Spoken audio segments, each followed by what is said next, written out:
This podcast is brought to you in association with HelloFresh. HelloFresh make it easy for you to cook delicious dinners from scratch. Choose your favourite recipes from a weekly menu and they'll deliver all the fresh, pre-proportioned ingredients you need to cook them direct to your door. No planning, no shopping, just everything you need for dinner without the drama.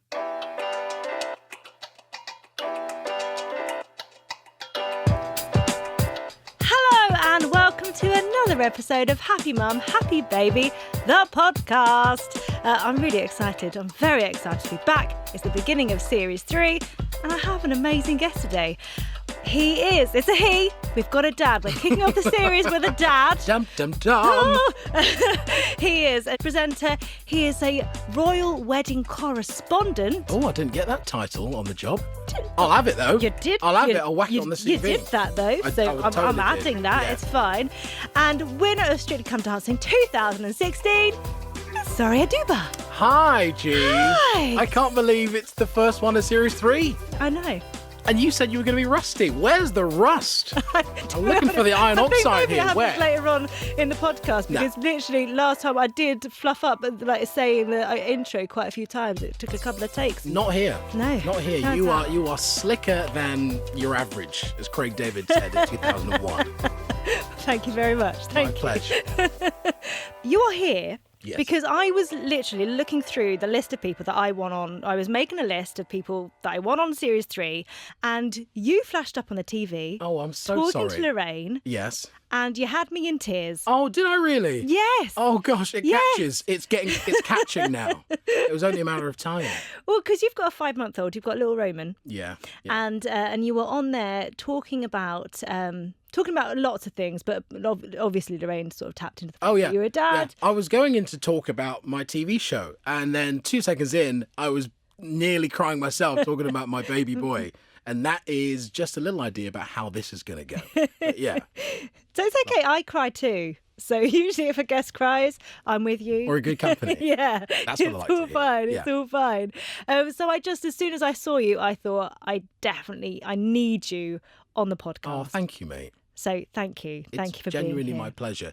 And like I said to you before we came on air, my wife is also a huge fan. And in many ways, it's great that she isn't here, not least because there is no space for mum and baby to join us here. But also, she might have never let go of you and this. I think this show. I would have enjoyed that. Well, okay, maybe for Series 4. There we go. Or maybe the spin-off of this episode next week. Just me and Portia. Yeah. Silently hugging. Don't offer that if you can't promise it, because she will be here like that. There we go. So let's talk about your upbringing and the kind of upbringing that you had. Yeah. Well, I came from the leafy county of Dorset. My mum has just moved to Dorset. Oh, really? Yeah. Wow. How long ago? Literally last week. Because in that time, she probably knows more about Dorset than I do. Really? We have the same house. We've lived in the same house since 1989. Right. And every time somebody goes, oh, Dorset, you know the... And I'm like, stop. Let's go online, because whatever you're asking about, I don't know anything about it. Yeah. We went to two lovely schools, and it was one of those schools, two private schools that I had all my friends there. I had all the resources there. I played a lot of sport. I did a lot of drama. And everything that you sort of needed was there. So it was between school and home. And anywhere else, I never really travelled around. Yeah. And it was only really when I left school, which I think is sort of the way for lots of people. It was when you leave school, then you're like, oh, I really want to explore. And you take it for granted, don't you, where you live? And Dorset is now I've left home. Every time I go back, and we're actually going back tomorrow, we're going back home to see some of our friends down there. Every time I go back, I go, oh my goodness me, I've left paradise. It's so quiet. I think they still don't have Channel 5 down there. Oh my gosh. It's that they really, I really feel cut off there. Sometimes unintentionally, but I absolutely love it. So so we spent the whole of our childhood living in the same house in wonderful Dorset, and I love it. And you have siblings, don't you? Yeah, I have 2 sisters and a brother. We are the perfect split. 3 and 3, family of 6 is the Odubas. Well, I guess, like I said, I played a lot of sport. There was lots of fields and stuff around, so kicking a ball and larking about with friends in the woods and stuff, that was commonplace. And at school, went to a small prep school called Dumpton. which when you're growing up between the ages of 3 and 13, That's a very funny name. the butt of all the jokes. And the school was next to a pig farm, so dumped on smelled like it had been dumped on, But then we went and beat them, so it was fine. I loved it. I loved growing up there, and it's funny because I remember being on. I've been working on This Morning on and off since the last couple of years, and I remember one of the first times I went on. It was during Strictly, and the Scof and Holly asked me about Portia and I, and we were talking about dreams and the fact that being on Strictly had been a huge dream of mine ever since it started. And I was saying that also getting married had been a dream of mine since I was about 10 or 11. Really? And they were like, how is that a dream for a 10-year-old boy? And I think it was the time that Four Weddings and a Funeral came on the telly. And that was basically it. When Four Weddings and a Funeral came on, not that Hugh Grant was the best poster boy for marriage, but I remember it coming on, and I was just, the rom-com had me. It genuinely, I was gone, and I just thought I want to have a big wedding, and I'll have all the amazing people that I love in the world there in one place, and I want to get married to the person that I want to spend the rest of my life with from that point on. So that was growing up, kicking around the ball in the field in Dorset. I was thinking, I really want to get married. That's the dream. That's where I want to be, and I want to have kids. And so here we are, and like genuinely every day is don't get me started, but every day feels like a dream. But so family life, life at home, was there a part of that made you go, when I'm a dad, I want this to be a part of, what I do? And yeah, I think so. I mean, our childhood was we were sort of split all over the place, really, because my dad lived and worked in Nigeria, and he came home quite sporadically. My older sister was at boarding school, so to us as a family, we were always a bit split, but then we would come together for holidays and stuff, and we loved that time. I guess maybe I just watched a lot of cinema, because Four Weddings was one. Home Alone as well. I mentioned that before we came on. But very interesting that's like a very family. It's based around that ideal of family coming together and those Christmases and big families and just going big and spending way too much money on decorations and chocolate and all these kind of things. And so I always wanted one of my own. I wanted one that I could call my own, and to sort of live happily ever after. Am I a stereotypical girl? I think I could be. Well, I actually think have always my husband was very similar. So you're not on your own. Yeah.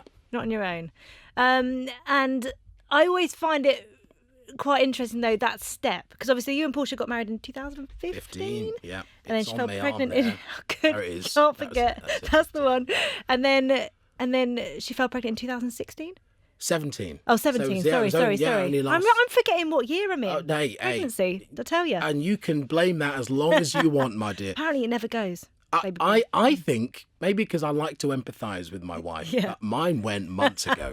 I don't know nothing. That's sleep deprivation. Yeah, it could be. Plenty of things. So how easy was that step from newlyweds to kind of going, let's start a family?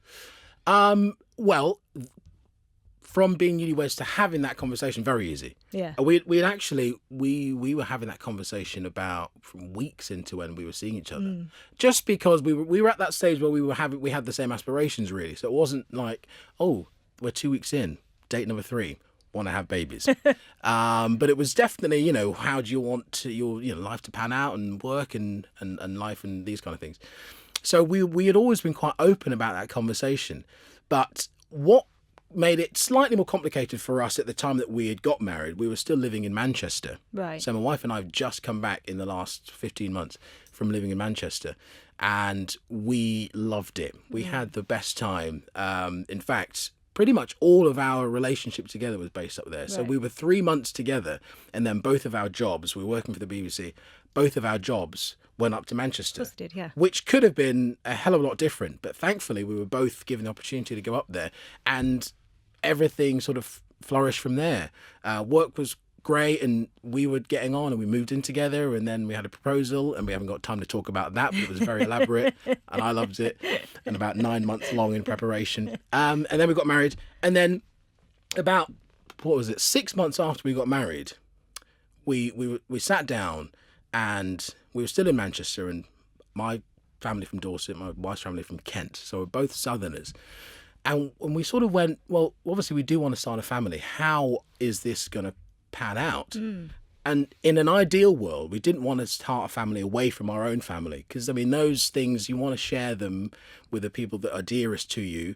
You don't want them to miss out on it, and you need that support in many ways, don't you? You need that network there. So that was our plan A. And we thought, well, if in a year's time from now, so what would be 18 months' time, if we are in a position to move down to London, closer to home, then perfect. If we're not, then we might have to have a conversation.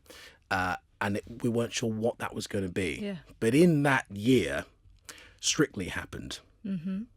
That's another story.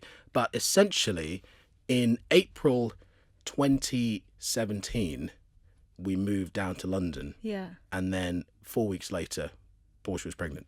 Wow. Exactly. So did you 18 know months. you were going to be doing Strictly when... At that time, no. No, okay. No, we didn't. Okay. We had it probably weeks before I had my first meeting with the team. Yeah. So we were just stargazing at what our ideal situation would be, and exactly a year later from that point, Portia was pregnant and we were living. And how I always find it, there's certain moments in people's lives that always fill me with certain emotions. Engagement's one, because it's a rush of feelings that you can't explain unless you've been in that moment. And I think witnessing other people go through it, it just brings it all back. Oh, doesn't it? But that moment that you found out that Portia was pregnant, talk me through it. Oh dear. I wonder every time I come home if she's going to have another stick and go, What, and even by now? the way. So we had actually just come back from Spain. I was doing a job in Spain, and then for a couple of days we were in Barcelona. We thought we'd just tag on a weekend.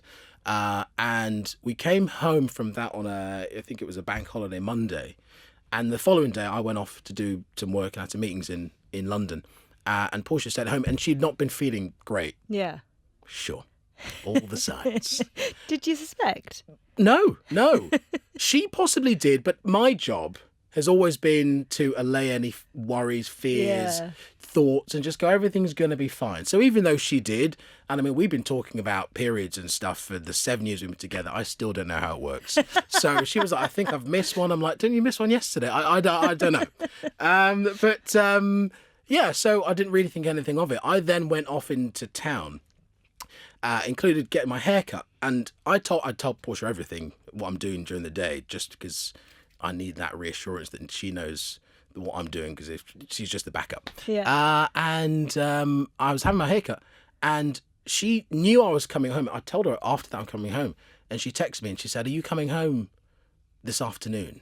And that was the first time I thought, that's weird, because you're very good at knowing my movements, and we discussed this. This has been discussed. How on earth would you be questioning these movements now? Unless. And I thought that's just a bit strange. And I had to come home after getting my hair cut to then go back out. And I only had about half an hour in between. So I thought, I'm coming home. So I came home, and Portia had been working out at the gym that morning. But this was about 3 hours later. And I came home and she was still wearing her workout gear. Yeah. More signals. Things were starting to add up. Absolute shock that she just stayed there in her lycra. Why on earth are you wearing lycra at 2 p.m. in the afternoon? No, so I was just wondering, because she was just acting a little bit differently than she would have done. So I was standing in the doorway. She said, "You're back?" I said, "Yes." She ran into another room and came back with a stick that said pregnant. And I melted. I absolutely melted. And I remember we just came together, embraced, and we were just both in tears. Because I guess you can never guarantee that it's going to happen. And even though I'd been dreaming about it, she had been hoping and dreaming about it, and we've been discussing it for forever between the two of us. You can't prepare for that moment that you're going to be parents, and that the thing that you've always longed for is going to happen. in a few short months' time, and I was completely broken in the best possible way. And I remember saying to her, I was like, how do you expect me to go back out to work today? I've only got 20 minutes. So I was in a bit of a mess, a bit irrational. But it was wonderful, and I had a meeting. I had to run straight out, and I must have made no sense to anyone. Yeah. That afternoon, and then came back, and then I think 9 months later we had a baby. Oh, is it around then? Around then. Just like that.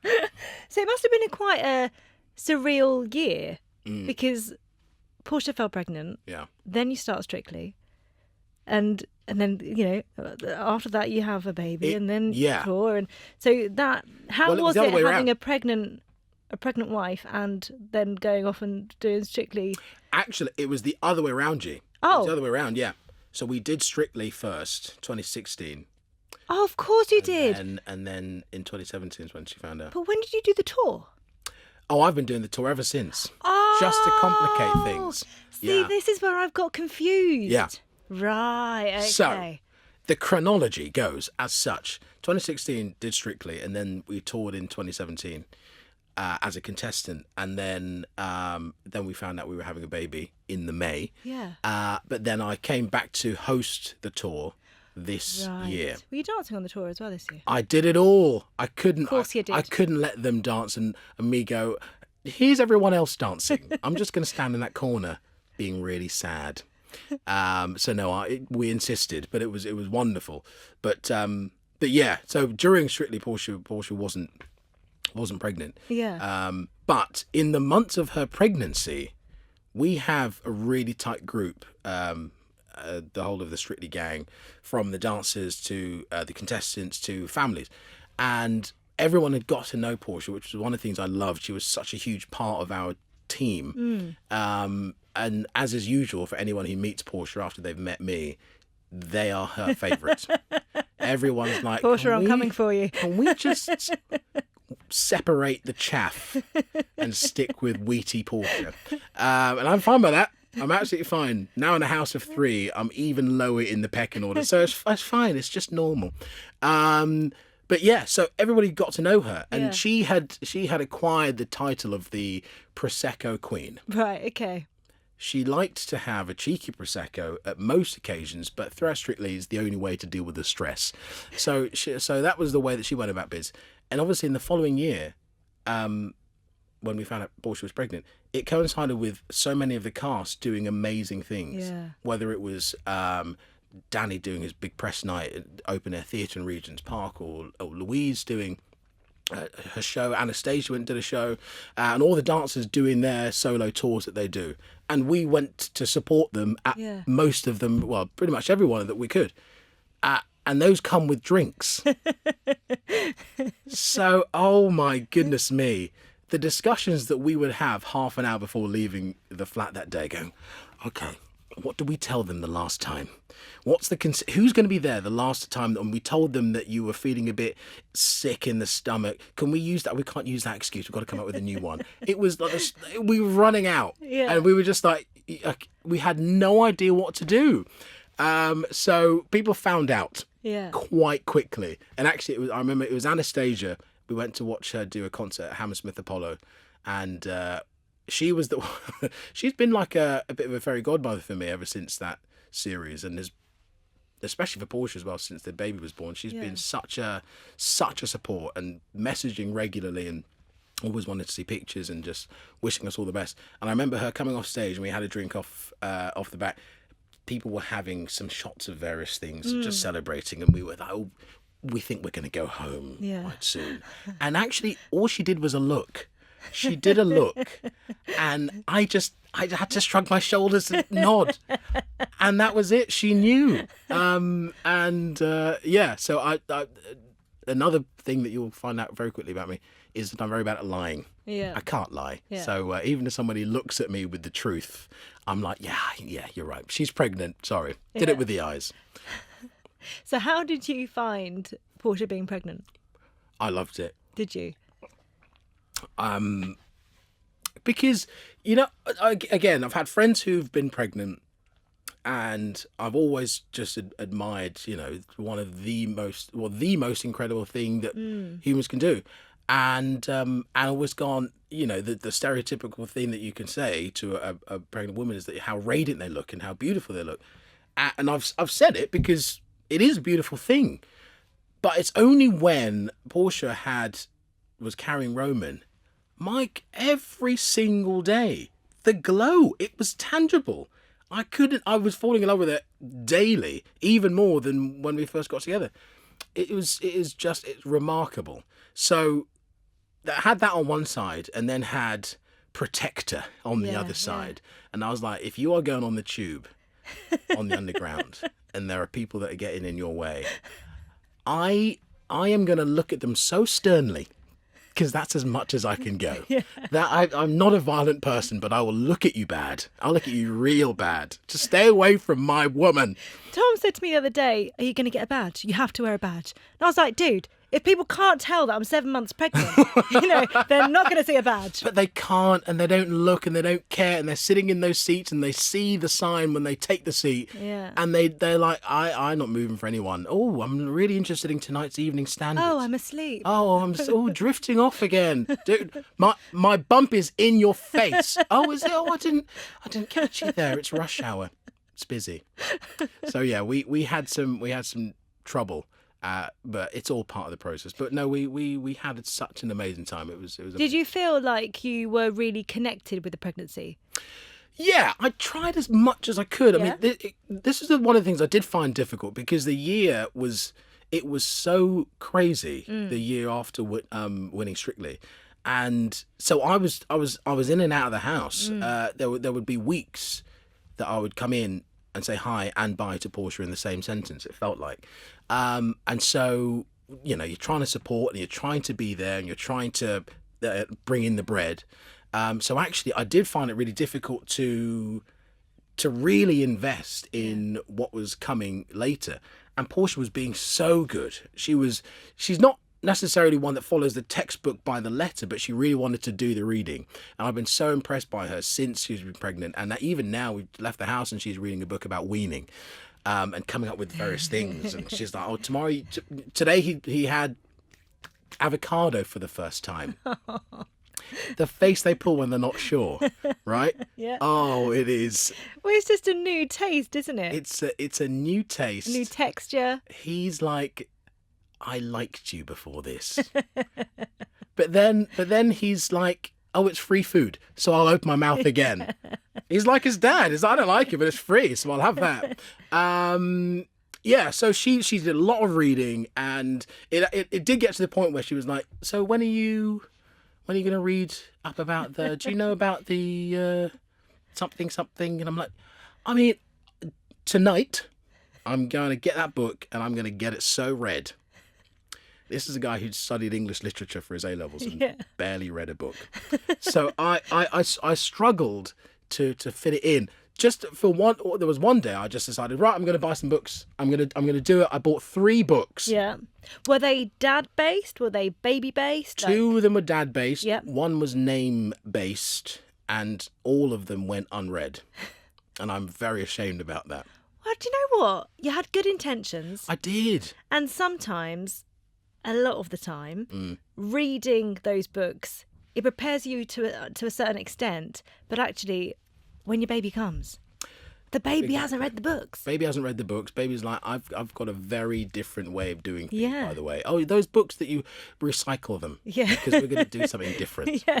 I find podcasts much better, by the way. Thanks. No, but I think it is. It's finding a way of fitting it into your lifestyle, because there is so much pressure for mums and dads to know everything, be the fountain of all the knowledge, and make sure that you are as best prepared as you can be. Because if you're not, you haven't cared, and you haven't you haven't invested in the fact that you're going to be a parent, and you'll be starting off with the wrong foot and all this kind of stuff. And there is always that feeling that there is a right way of doing things. Yeah. So even that gosh, back then, when you're not reading the textbooks, there is that feeling, even as if it's a mum or a dad. Yeah. Well, I'm already failing at that bit.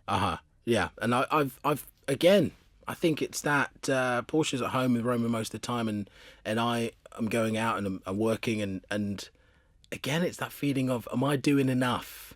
Because this is the thing that I've always wanted, and everything that I'm doing is for you two. Yeah. But I've barely seen you today, and that guilt very rarely goes away.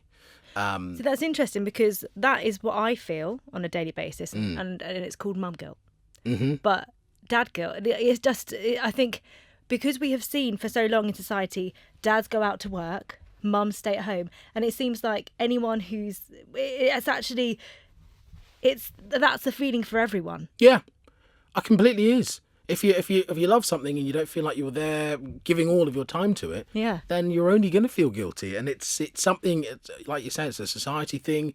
It comes under your own roof, really.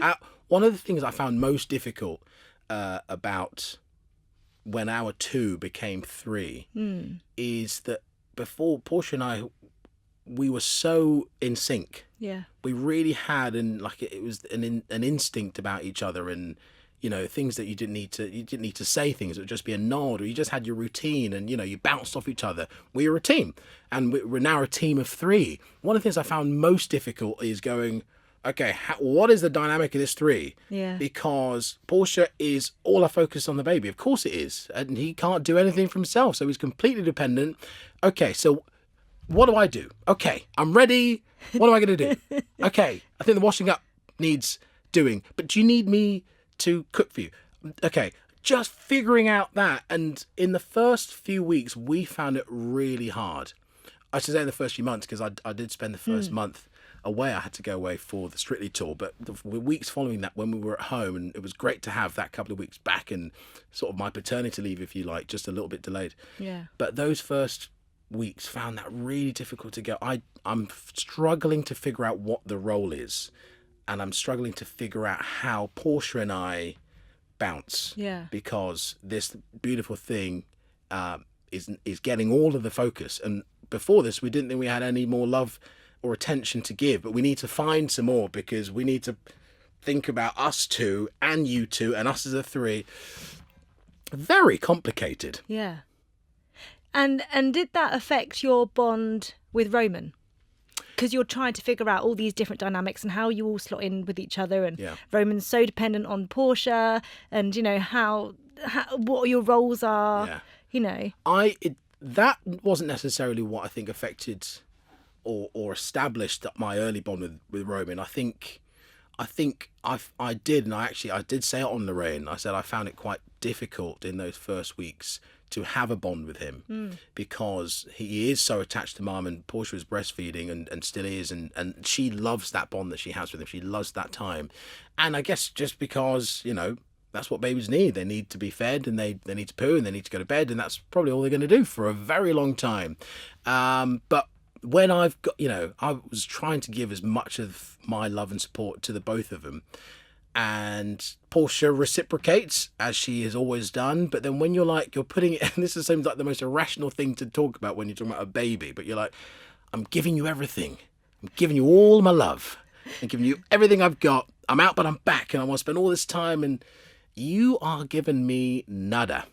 And this is unrequited love. I had a lot of that in my teens. Yeah. Now come on, we're a family now. Just give a little bit back. Well, and also because you had all that expectation of what it's going to be like having a baby, and then 20 all of a years, sudden, 20 years, and I was like, you are the one that I've always wanted. And I think Dad would feel like that completely across the board. And enough friends told me that he ain't going to give you anything back for a while. Just be prepared for that. But I don't think anything can prepare you for that, because that's all you want. So I found that hard.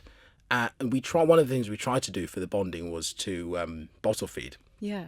And it was always going to come to the point that Roman needed bottle feeding, so that, for me it was to help Portia just to liberate herself and feel like she didn't have to go everywhere with Roman.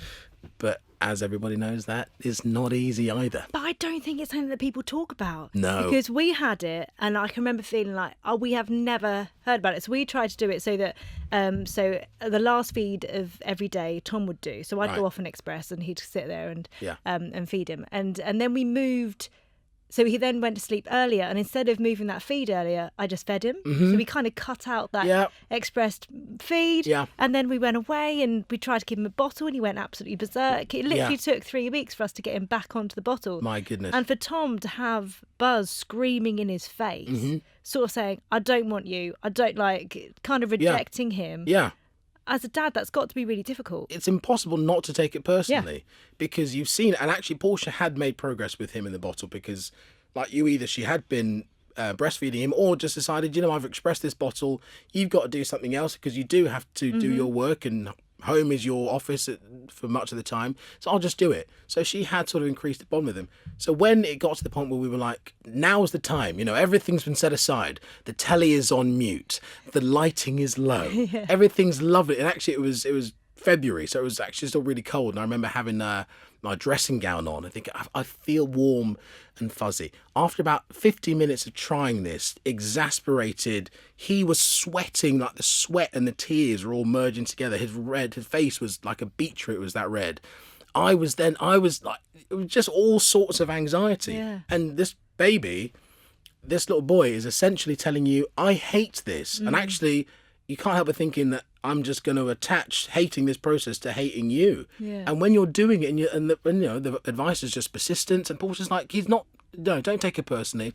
When it's happening regularly, you can't not go to bed and go, especially when you see him happy and quiet, and whether it's asleep on his own or with his mum, you can't help but think, I'm doing something wrong here. What else? What am I supposed to do?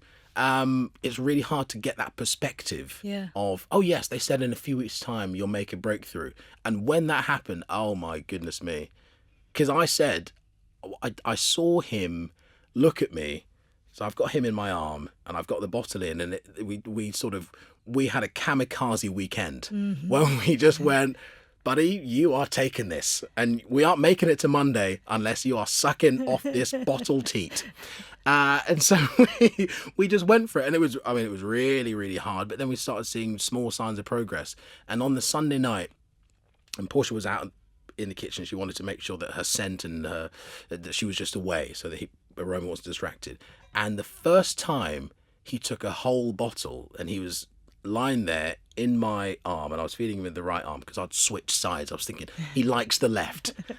I don't know. So I had him there, and he took it quietly, happily, and he looked at me. And it was the first time that I could see that he looked at me like someone he trusted, and the guy that is his dad. Yeah. That was the first time, and it was, what was that, April? So he was 3.5 months old. So it had been a long time before I felt like, finally, I'm your dad. Yeah. And it is so, so worth it. And if I could stand on a box in the middle of London town and say, Dads, it'll be okay. You've just got to keep going. Try not to take it personally. That's exactly what you're going to do, but it will happen if you really care and you really invest. And it's not easy. Yeah. But if you do all that, you'll get there. Yeah.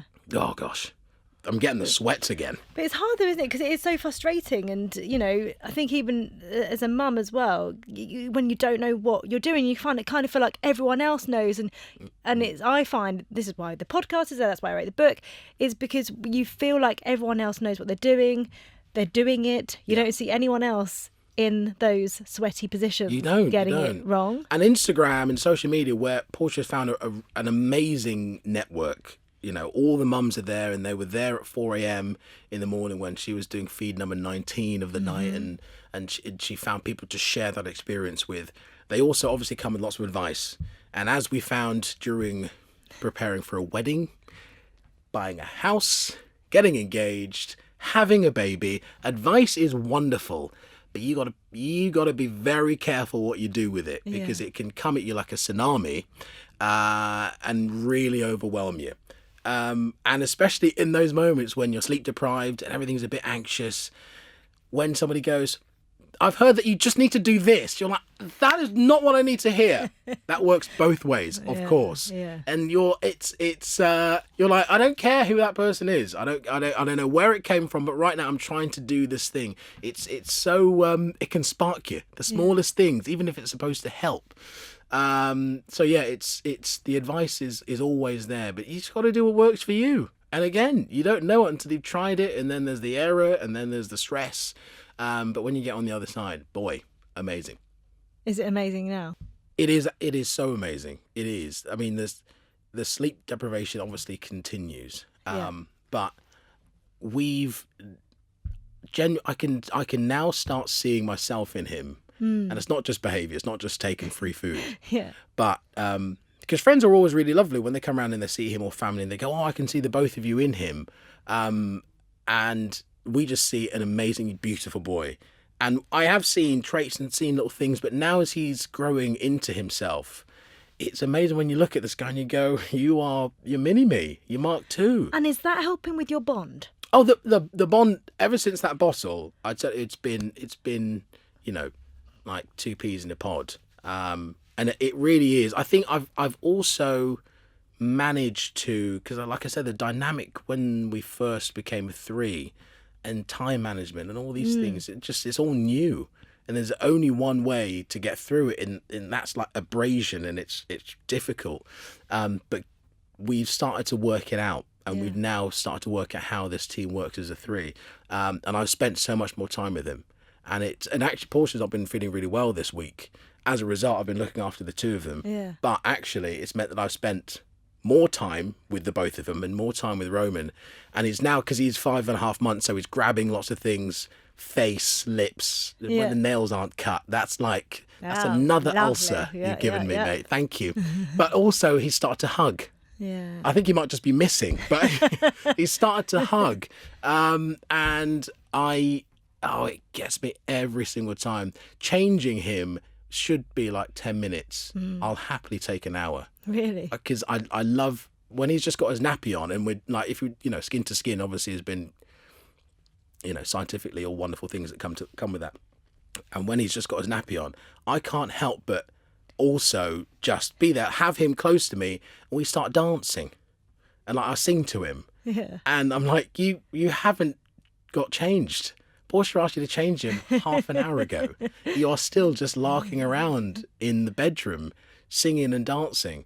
But it is so nice. And just seeing his smile, he's got this really broad smile that goes ear to ear.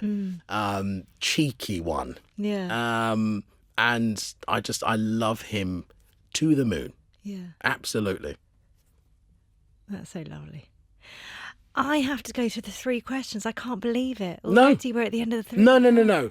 I'm so sorry. Anything else I wanted to say before you go 3 questions? Anything I think go. that my wife is the most important person in the world? Actually, do you know what? This is a suggestion. This is coming in the 3 questions, but if I can say it on record, is if somebody had told me before we became a 3 that the most important people in this family is you two, mum and dad. You obviously think that the baby is the most important, and in many regards it is. But if somebody had told me that, I think that would have saved a lot of stress. Really? I think so. Because you automatically, as parents, go, all of our attention is on you. And it's so easy to forget the reason why he or she is there.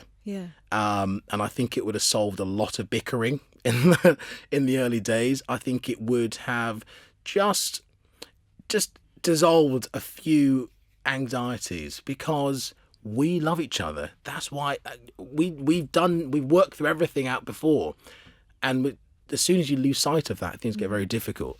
So that is going to be, if I can say, my big point.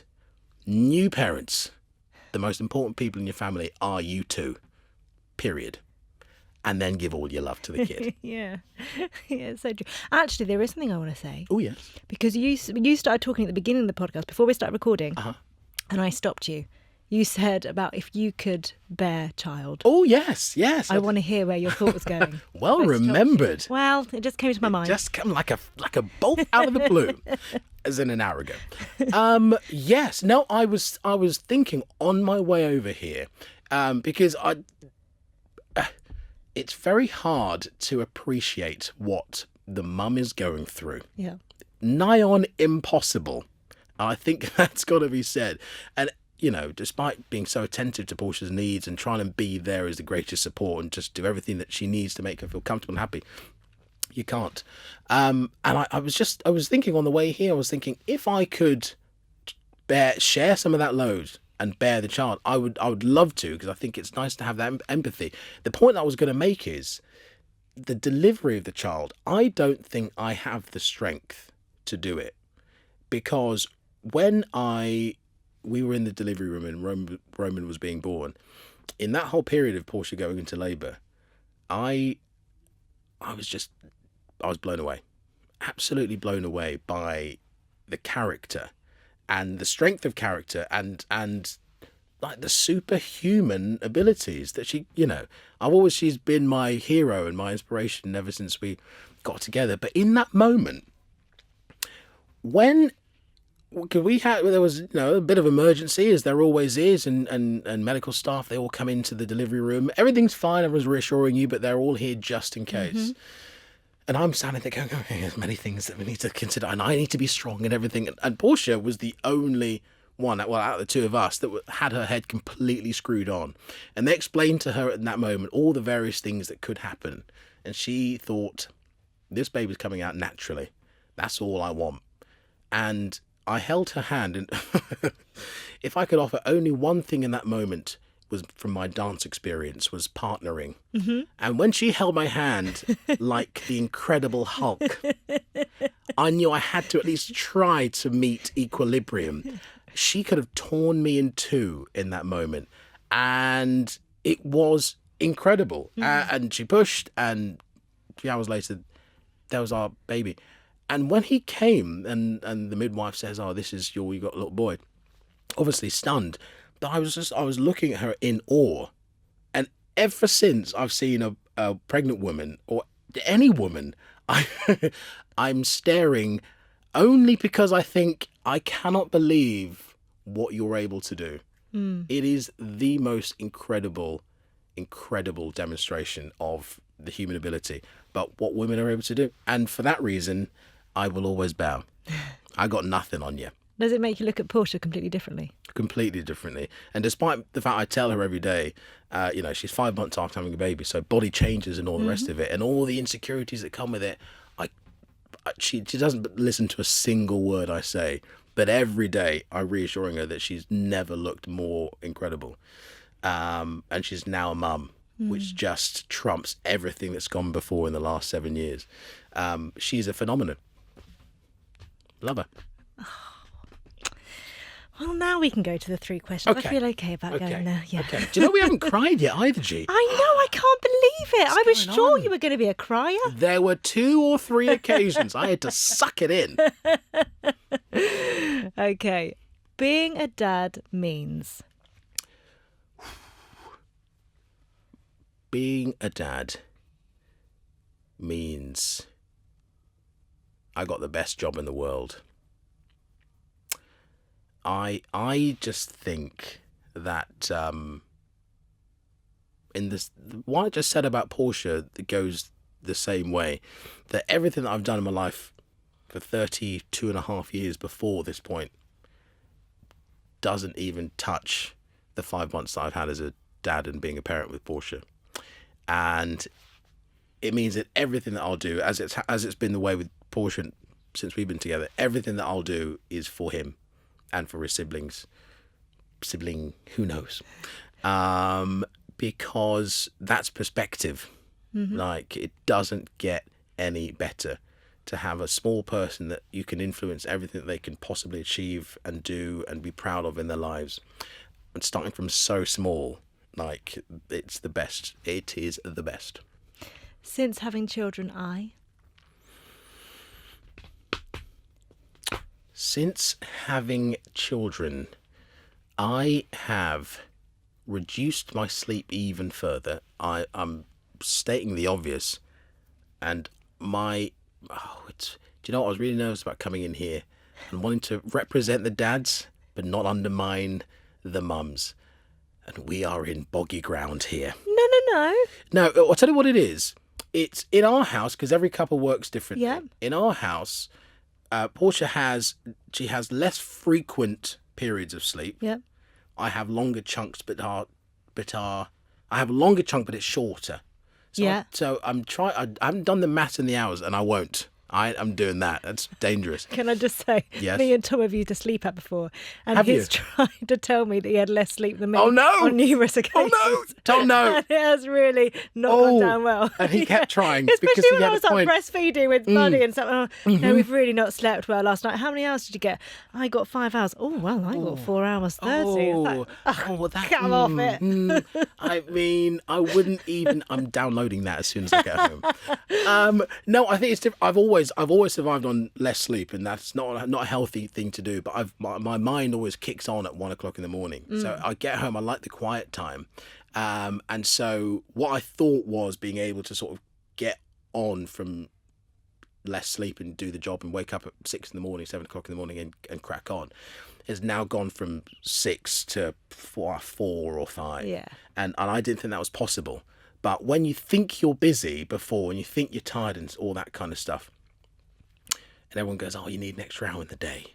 You need 5 or 6 extra hours in the day. There genuinely is not enough. I've had a to-do list since January that keeps getting longer, and the top thing hasn't moved. Like, I think today I managed to call Sky, and that's been up there for about 3 months, and it was I should not have done that, because that's 45 minutes I'll never get back ever again. But it's done. It's ticked off. And I feel so awful about it. The guy made me feel like poo. Avoid it. If it's on your to-do list, drop it down. Yeah. There's much better things that you can do. And I'm happy when. Oh, I'm happy when all three of us are hanging out with not a care in the world, which is happening much more regularly now. Yeah. Thank you so much for coming on. And Are you opening kidding? the podcast. Thank you for having me. Thank you very much. I genuinely feel, G, like this is my sanctuary. I've been waiting to come into this booth for 5 months. You're welcome to come back as Roman grows up. Thank you. I'll bring the 2 better thirds of Thank Team you, Oduba. if you could. Yeah. And I'll step outside and you can have your time with them. Thanks. This podcast was brought to you by HelloFresh. HelloFresh deliver fuss-free recipes with all the fresh, pre-proportioned ingredients you need to cook them straight to your door. It's great to know that whatever your day throws,